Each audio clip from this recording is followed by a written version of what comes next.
Hi to everyone, welcome to Academia classes. मैं Adil Saifi. Article series में आपका स्वागत है, जहां पर हम आर्टिकल से रिलेटेड सभी रूल्स को कवर करने वाले हैं। अगर आपने इस सीरीज के पिछले 2 वीडियोस नहीं देखे हैं तो आप जाकर प्लेलिस्ट में वो वीडियोस देख सकते हैं, जहां पर हमने आर्टिकल से रिलेटेड फंडामेंटल फैक्ट्स को कवर किया है। अगर आप किसी भी एग्जाम की तैयारी कर रहे हैं तो आप हमसे जुड़ सकते हैं ताकि आपकी अच्छी तैयारी हो सके। ओके गाइस, तो चलो आज का वीडियो शुरू करते हैं बगैर किसी देरी के। आज का हमारा पहला रूल है rule number 6, all, both, double या फिर इन तीनों में से कोई एक शब्द आ जाए और प्लस में आर्टिकल द जो कि डेफिनेट आर्टिकल होता है और उसके बाद नाउन आ जाए। ये वाला स्ट्रक्चर बन सकता है किसका? Use of article in a sentence. मतलब ये पोजीशन एक हो सकती है आर्टिकल के यूज की किसी भी वाक्य में। गौर से देखिए आप, ऑल है, बोथ है, डबल है, इनमें से कोई एक शब्द प्लस द प्लस नाउन। यहाँ पर आप देख सकते हैं कि आर्टिकल जो इनडेफिनिट आर्टिकल है ए और एन का प्रयोग नहीं किया गया है। मतलब इस तरीके से प्रयोग नहीं होता है ए और एन का, द आर्टिकल का जरूर होता है। एग्जाम्पल से आप बात समझ जाएंगे अच्छी तरीके से। वो क्या है? All the students, all the students सभी छात्र, बोथ द टीचर्स दोनों अध्यापक, डबल द अमाउंट दुगना अमाउंट। तो ये थे हमारे 3 एग्जाम्पल जो ऊपर गिवन वर्ड्स हैं, उन तीनों के एक एक एग्जाम्पल है। ऑल द स्टूडेंट्स आप देख सकते हैं, ऑल ये रहा, द आर्टिकल हो गया, स्टूडेंट्स नाउन हो गया। उसके बाद बोथ द टीचर्स, बोथ हो गया ये, और द आर्टिकल हो गया जो कि डेफिनेट आर्टिकल है, टीचर्स नाउन है।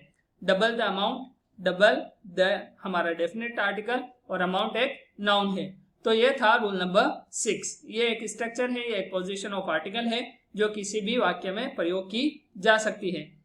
आज का हमारा जो रूल नंबर 6 है उससे रिलेटेड कुछ नोट है जिसे हम देखेंगे। All plus the plus plural noun. Okay, all के साथ जब आर्टिकल द आए और उसके बाद प्लूरल नाउन आए तो ये दर्शाता क्या है, अर्थ हिंदी में किस तरीके से होगा और ये किस चीज की तरफ इशारा करता है। देखिए, this structure doesn't give sense of whole class rather a particular persons और थिंग्स। यहाँ पर बात कही जा रही है कि ये जो आपको ऊपर स्ट्रक्चर दिया हुआ है all plus the plus plural noun, ये जो स्ट्रक्चर है ये असल में होल क्लास को डिनोट नहीं करता है, बताता नहीं है, होल क्लास की तरफ इशारा नहीं करता है, बल्कि एक पर्टिकुलर पर्सन्स और थिंग्स के तरफ इशारा करता है या पर्टिकुलर पर्सन्स और थिंग्स के बारे में बताता है। एग्जाम्पल देखिए, all the boys, all the boys. अब यहाँ पर ये जो बॉयज है वो होलिस्टिक सेंस में यहाँ पर प्रयोग नहीं किया गया है। एक पूरी जाति को यहाँ पर बॉयज की पूरी जो जाति है, क्योंकि ये कॉमन नाउन है, पूरी जाति को नहीं बता रहा है बल्कि पर्टिकुलर जो बॉयज हैं उनके बारे में बात हो रही है। तो ये वाला स्ट्रक्चर प्रयोग करते हैं हम। अब इसके अलावा दूसरा देखिए आप, ऑल प्लस प्लूरल नाउन। ये और इसमें ये फर्क है कि यहाँ पर बीच में द आर्टिकल का प्रयोग हुआ है और यहाँ पर डायरेक्ट प्लूरल नाउन का प्रयोग हुआ है। इस स्ट्रक्चर के बारे में ये फैक्ट आपको याद रखना है, this structure gives sense of whole class. ये वाला जो स्ट्रक्चर है वो पूरी जाति के बारे में अर्थ देता है या उसकी तरफ इशारा करता है। जैसे ऑल बॉयज कहा जाता है ना, ऑल बॉयज आर सेम, सभी लड़के एक जैसे ही होते हैं। तो देखिए, ऑल बॉयज यहाँ पर आपके सामने एग्जाम्पल है। यहाँ बॉयज में पूरी जाति जो है बॉयज की उसको बताया गया है, लेकिन यहाँ ऑल द बॉयज में बॉयज से मुराद पूरी जाति नहीं है बॉयज की। ओके, ये जो डिफरेंस है वो आपको याद रखना है। इसके बाद एक थर्ड नोट क्या है, बोथ प्लस प्लूरल नाउन, मतलब बोथ के बाद plural noun. Here you can skip the in sentence. ये बात कही जा रही है कि आप बोथ के बाद डेफिनेट आर्टिकल द का प्रयोग भी कर सकते हैं और उसे स्किप भी कर सकते हैं। जैसे एग्जांपल देखिए आप यहाँ पर, बोथ बॉयज दोनों लड़के, बोथ द बॉयज दोनों लड़के। अर्थ समान होगा, आप द का प्रयोग करें तो भी ठीक है और द को स्किप कर दे, छोड़ दे तो भी आपका स्ट्रक्चर सही होगा, मतलब आपका सेंटेंस गलत नहीं माना जाएगा। तो ये था हमारा नोट। आज का रूल नंबर 7 क्या है? रूल नंबर 7 है all, both, double, exactly, just. इनमें से कोई शब्द आए, प्लस में डेफिनेट आर्टिकल द आ जाए और फिर प्लस में एडजेक्टिव फिर नाउन, ये पूरा स्ट्रक्चर बने। ये एक पोजीशन हो सकती है किसी भी, यानी कि आर्टिकल डेफिनेट आर्टिकल द के प्रयोग होने की ये एक पोजीशन पॉसिबल है। एग्जाम्पल देखिए, ऑल द फेमस सिंगर्स, सभी प्रसिद्ध गायक, सभी प्रसिद्ध गायक। यहाँ पर देखिए ऑल आ गया, उसके बाद डेफिनेट आर्टिकल द आ गया, फिर एडजेक्टिव के लिए फेमस है और सिंगर्स क्या है, नाउन है। सेकेंड एग्जाम्पल देखिए, both the intelligent boys, both आ गया, उसके बाद द है जो कि डेफिनेट आर्टिकल है, इंटेलिजेंट एडजेक्टिव है और बॉयज क्या है, नाउन है। Double the right amount, double ये हमारा गिवन वर्ड है और द डेफिनेट आर्टिकल है, राइट क्या है, एडजेक्टिव के तौर पे प्रयोग हुआ है, अमाउंट यहाँ पर नाउन है, मतलब ठीक इसका दुगना, ठीक इसका दुगना इसका हिंदी अनुवाद होगा। एग्जैक्टली द रॉन्ग कलर, यानी कि सही गलत, यानी यही गलत कलर या गलत रंग, इस तरीके से इसका अर्थ होगा। Exactly the definite article, wrong adjective है, कलर हमारा नाउन है। नेक्स्ट एग्जांपल क्या है, जस्ट द राइट अमाउंट, मतलब इतना ही अमाउंट सही है, जो अमाउंट होना चाहिए वो जस्ट द राइट अमाउंट, सही राशि।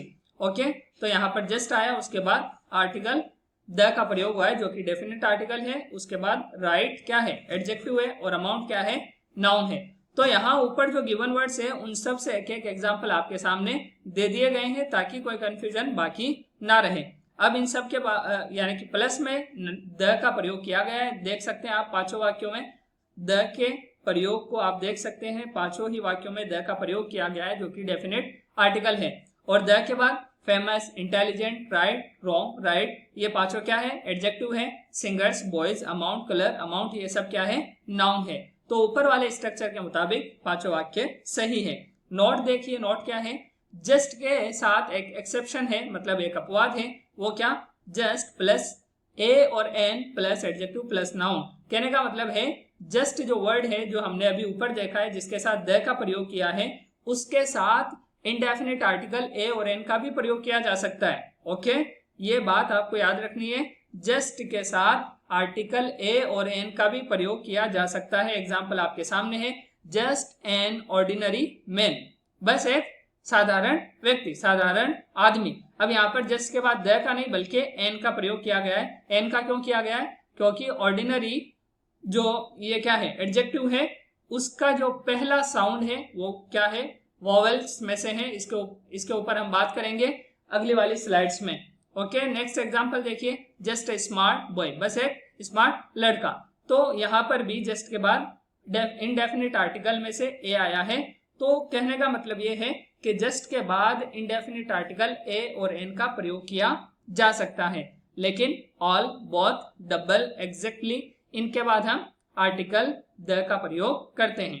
ओके, आज की वीडियो का नेक्स्ट जो पॉइंट है वो क्या है, रूल नंबर 8 है, और इसमें कुछ शब्द आपको नजर आ रहे हैं, हाउ, सो, टू, एज, इनमें से कोई एक शब्द हो plus adjective plus article a और एन प्लस नाउन, ये एक आर्टिकल की पोजीशन हो सकती है। आर्टिकल कौन से हैं, इंडेफिनिट आर्टिकल है जो कि यहाँ पर गिवन है। ओके, एग्जाम्पल देखिए, एग्जाम्पल से बात को समझेंगे। How beautiful a baby is he, दोनों वाक्यों को गौर से देखना है, दोनों में जो फर्क है उसे समझना है। ओके, पहला शब्द जो है हाउ, वो यहाँ पर यूज किया गया है, how beautiful a baby is he, कितना खूबसूरत है वो बच्चा। ये यहाँ पर एक सवाल है, इंटेरोगेटिव सेंटेंस है, और ये नीचे आप देख रहे हैं एक्सक्लेमेटरी सेंटेंस भी ठीक इसी तरीके से लिखा हुआ है, how beautiful a baby he is. यहाँ पर ही इज है और यहाँ पर इज ही है, तो ये जो लास्ट का पोर्शन है ये डिसाइड करता है कि ये इंटेरोगेशन है या फिर एक्सक्लेमेशन है। ओके, ये जो आप मार्क देख रहे हैं ये तो इंटेरोगेटिव सेंटेंस के लास्ट में आने वाला एक क्वेश्चन मार्क है, क्योंकि ये सवाल है। How beautiful a baby is he, वो कितना खूबसूरत बच्चा है, ये एक सवाल है, लेकिन how beautiful a baby he is, कितना प्यारा बच्चा है, ये एक एक्सक्लेमेटरी सेंटेंस है। हम अपने एक्सप्रेशन को जब बदलते हैं तो उससे हमारे मतलब भाव में चेंजेस आते हैं, मतलब सामने वाले को समझ में आ जाता है कि हम सवाल कर रहे हैं या तारीफ कर रहे हैं। ओके, नेक्स्ट एग्जांपल क्या है, Diwan Babu is too weak a man, यानी कि दीवान बाबू क्या है, बहुत ही कमजोर आदमी है। अब यहाँ पर टू का प्रयोग किया गया है। Okay, it is so fine a day, यानी कि बहुत अच्छा दिन। Prakash is as experienced an engineer, okay, Prakash एक बहुत अनुभव वाला इंजीनियर है। तो अब सभी वाक्यों में आप देखिए इस स्ट्रक्चर को, यहाँ पर हाउ का प्रयोग हुआ है, इसके बाद एडजेक्टिव ब्यूटीफुल, आर्टिकल ए और एन, ए, बेबी, नाउन। तो यहाँ पर ऊपर गिवन स्ट्रक्चर के मुताबिक ये वाक्य पूरा ठीक है। सेकंड वाक्य में देखिए, how beautiful a baby he is, यहाँ पर सेम स्ट्रक्चर है, बस एक्सक्लेमेटरी सेंटेंस है इसलिए ही इज करना पड़ा। Diwan Babu is too weak a man, okay, too यहाँ पर हमारा ये गिवन वर्ड्स में से है, और वीक क्या है, एडजेक्टिव है, और आर्टिकल ए है, उसके बाद नाउन मैन है। तो ऊपर दिए गए स्ट्रक्चर के मुताबिक ये वाला सेंटेंस भी सही है। इट्स सो फाइन डे, इसी तरीके से देखिए यहाँ पर सो का प्रयोग किया गया है, उसके बाद एडजेक्टिव के तौर पे फाइन का, फिर आर्टिकल ए का, फिर डे, नाउन है। तो यहाँ पर ये स्ट्रक्चर भी ठीक है। प्रकाश इज एज एक्सपीरियंस्ड, अब एज क्या है, यहाँ पर गिवन वर्ड्स में से एक वर्ड है, एक्सपीरियंस्ड यहाँ पर एडजेक्टिव के तौर पे प्रयोग किया गया है, एन आर्टिकल है, इंजीनियर नाउन है। तो सभी वाक्यों में ऊपर जो गिवन यानी कि जो स्ट्रक्चर है वो फॉलो किया गया है, मतलब सभी वाक्य सही है। अब गलती क्या हो सकती है, गलती हो सकती है कि आप इस सीक्वेंस को ऊपर नीचे करिए, जैसे आप यहाँ पर how beautiful baby is he, अगर आप ऐसे कर देंगे तो आपका वाक्य गलत हो गया। How beautiful baby he is मतलब आप आर्टिकल को और कहीं पर लगा देते हैं तो आपका वाक्य गलत हो जाएगा। Diwan Babu is too a weak man, या अ मैन वीक। आप अगर किसी भी सीक्वेंस को रखेंगे इस सीक्वेंस के अलावा तो आपका वाक्य गलत हो जाएगा। आपको यह वाला सीक्वेंस याद रखना है कि इस तरीके से आर्टिकल का प्रयोग किया जाता है। एग्जाम में असल में इसी यानी कि डिस्ट्रक्शन के साथ पूछ लिया जाता है कि आप इस वाक्य को सही कीजिए, मतलब आर्टिकल का प्रयोग आपको सही जगह पर करना है। अगर आपको सीक्वेंस मालूम होगी तो आप जरूर सही कर देंगे, और अगर आपको सीक्वेंस मालूम नहीं है कि पहले एडजेक्टिव रखेंगे फिर आर्टिकल फिर नाउन, तो आपसे गलती हो सकती है एग्जाम के अंदर। अब देखते हैं हम यूज ऑफ आर्टिकल्स। सबसे पहले हम जानेंगे कुछ बुनियादी तथ्यों के बारे में, फंडामेंटल फैक्ट्स के बारे में, कि लेटर्स इन इंग्लिश लैंग्वेज 26 है, बहुत कॉमन बात है, आपको मालूम होगी। वोवेल्स इन इंग्लिश लैंग्वेज 5, 6 भी कहते हैं, ओके, वाई को भी कोई कहते हैं कि वोवेल में शुमार किया जाता है, काउंट किया जाता है। कॉन्सोनेंट्स इन इंग्लिश लैंग्वेज 21 है, जब वोवेल 5 हो गए और 26 में से 5 गए तो 21 बचे, वो कॉन्सोनेंट कहलाते हैं।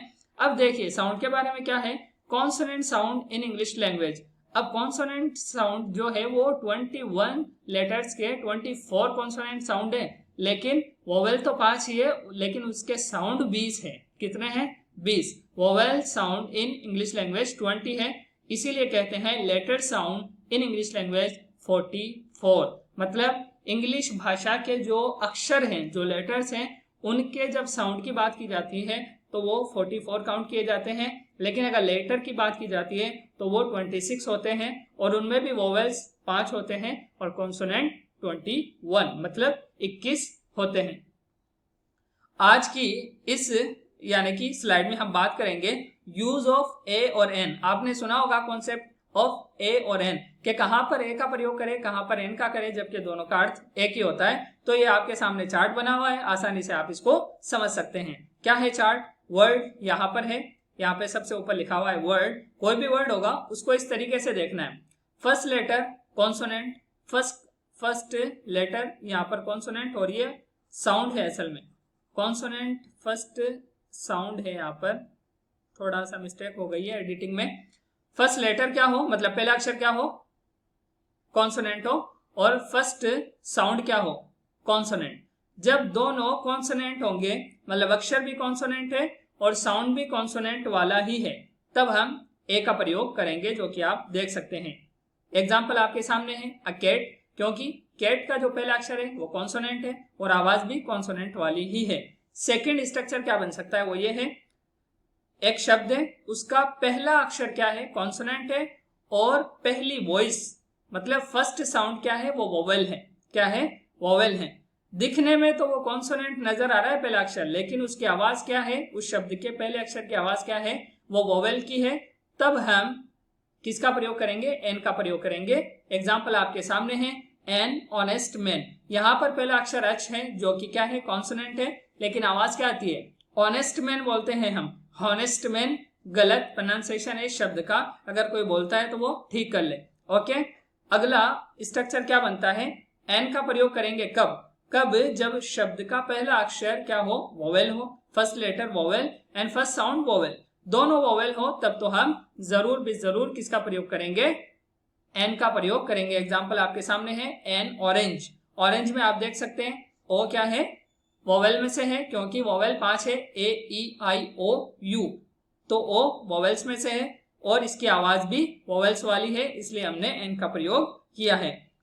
नेक्स्ट स्ट्रक्चर देखिए, ए का प्रयोग कब करेंगे हम, वोवेल फर्स्ट लेटर क्या हो, वोवेल हो, लेकिन फर्स्ट साउंड क्या हो, कॉन्सोनेंट हो, तब हम किसका प्रयोग करेंगे, ए का प्रयोग करेंगे। एग्जाम्पल आपके सामने है, अ यूनिफॉर्म, यूनिफॉर्म में देखिए आप यू पहला अक्षर है, लेकिन यू की आवाज वोवेल्स वाली नहीं बल्कि कॉन्सोनेंट वाली आवाज है, पहली आवाज, पहले अक्षर की आवाज, इसलिए हमने यहाँ पर ए का प्रयोग किया है। दोबारा से इस पूरी स्लाइड को गौर से देखिए आप, कहां पर दोनों अगर कॉन्सोनेंट हो, first letter first sound consonant हो, तब हम ए का प्रयोग करेंगे, कॉन्सोनेंट लेटर हो, वोवेल साउंड हो, तब हम एन का प्रयोग करेंगे, वोवेल लेटर हो, वोवेल साउंड हो, तब हम एन का प्रयोग करेंगे, वोवेल लेटर हो, कॉन्सोनेंट साउंड हो, तब हम ए का प्रयोग करेंगे। चारों के एग्जाम्पल आपके सामने हैं। अगली स्लाइड में हम कुछ और एग्जाम्पल देख लेते हैं। पहले स्ट्रक्चर के मुताबिक देखिए, a dog, a bed, a bench, a fan, चारों में देखिए आप, डॉग डी आया है, बी आया है, बी आया है, एफ आया है, चारों अक्षर क्या है, कॉन्सोनेंट में से, वॉइस किसकी है, कॉन्सोनेंट की है, इसलिए हमने किसका प्रयोग किया है, ए का प्रयोग किया है चारों के पहले। ओके, सेकंड में देखिए, an here is, ear is, here नहीं बोलेंगे, ear, an ear is, an MLA, an MA, an hour, an honour, an L P school, ये सभी एग्जाम्पल किसके हैं कि पहला जो अक्षर है वो है क्या, कॉन्सोनेंट है, लेकिन साउंड किसका है, साउंड है वोवेल का, इसलिए हमने यहाँ पर एन का प्रयोग किया है। एच बी कॉन्सोनेंट है, यहाँ पर एच कॉन्सोनेंट है, M consonant, M consonant, H consonant, यहाँ पर भी जो एच है वो भी कॉन्सोनेंट है, एल है वो भी कॉन्सोनेंट में काउंट किया जाता है, तो ये सभी क्या है, कॉन्सोनेंट है, लेकिन इनकी आवाज क्या है, वोवेल है, इसलिए हमने यहाँ पर एन का प्रयोग किया है। थर्ड एग्जाम्पल देखिए आप, एन एक्सरसाइज,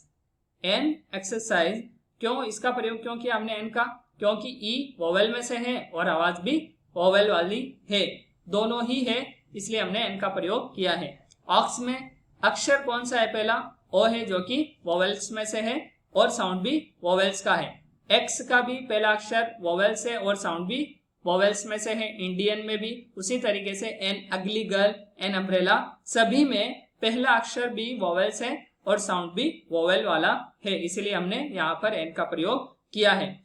फोर्थ एग्जाम्पल देखिए, a European, a union, a unit, a unique dress, a useful cow, सभी में कॉमन बात क्या है कि अक्षर ई क्या है, वोवेल है, यू वोवेल, यूनिट में यू वोवेल, यूनिक में यू वोवेल्स में से है, यूजफुल में यू क्या है, वोवेल्स में से, लेकिन आवाज किसी की भी वोवेल्स वाली नहीं है। यूरोपियन बोलते हैं, यूरोपियन नहीं बोलते हम, यूरोपियन बोलते हैं, यह की आवाज आती है, यूनियन में भी यह की आवाज आती है, यूनिट में भी यह की आवाज आती है, यूनिक में भी यह की आवाज आती है, यूजफुल में भी यह की आवाज आती है। तो जब वोवेल्स की आवाज नहीं आएगी, सिर्फ चाहे वो लिखा रहो, लेकिन अगर आवाज नहीं आएगी, साउंड पहले लेटर की जो आवाज है वो अगर वोवेल्स में से नहीं होगी, तो भी हम एन का प्रयोग नहीं करेंगे।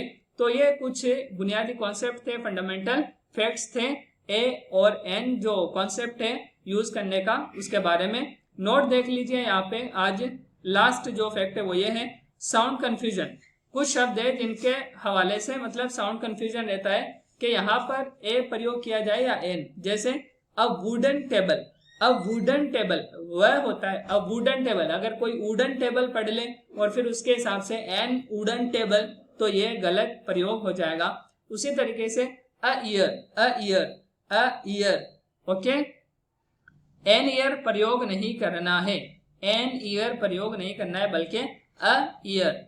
एग्जाम्पल देखिए थर्ड, अ येलो शर्ट, येलो शर्ट होगा, येलो शर्ट नहीं, येलो शर्ट अगर कोई बोल देता है और उसके साथ अगर एन का प्रयोग करेगा तो भी गलत हो जाएगा। तो ये जो नोट में साउंड कंफ्यूजन वाले जो वर्ड हैं इनको आपको याद रखना है।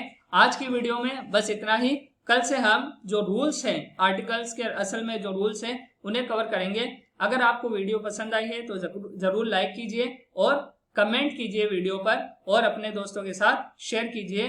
और अगर चैनल पर नए हैं तो आप सब्सक्राइब करना ना भूलें। अगली वीडियो में फिर मिलते हैं, तब तक के लिए अलविदा।